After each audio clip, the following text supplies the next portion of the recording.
చేశా.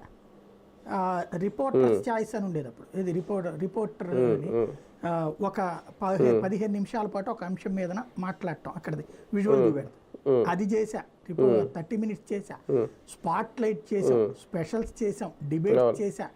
ఇదే రిడ్లీవ్ తాబేల్స్ ఇయే కాదు, అన్ని రకాల జలచరాలు అక్కడ ఒడ్డున గుట్టలు గుట్టలు కనబడతాయండి.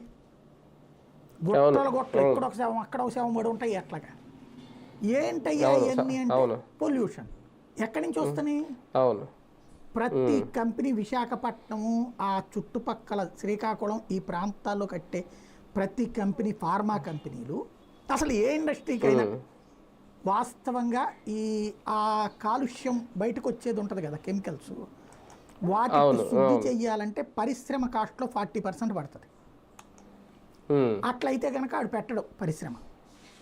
అందుకని ఏం చేస్తారు, వదిలేస్తారు. వాడు ఏం చేస్తాడు, పైప్ వేసి తీసుకెళ్ళి సముద్రంలో పారబోస్తాడు. వాస్తవంగా ఏం చేయాలి, అక్కడ ఒక పెద్ద బావి తవ్వాలి. ఆ బావి మళ్ళీ మట్టికి లింక్ అవ్వకూడదు, సిమెంట్ వరలతో ఉండాలి, ఉండి అక్కడ కూడా లీకులు ఉండకూడదు. ఆ మధ్యలో మామూలుగా వరకి మధ్యలో బెజ్జం లాగా ఉంటుంది కదా, అట్లా కూడా ఉండకుండా అదంతా క్లీన్గా ఉంచి అందులో పెట్టి దాన్ని శుద్ధి చేసి, ఒకటోసారి రెండోసారి శుద్ధి చేసి ఆ నీళ్ళని మళ్ళీ పాజిటివ్గా ఉందో లేదో టెస్ట్ చేసి అప్పుడు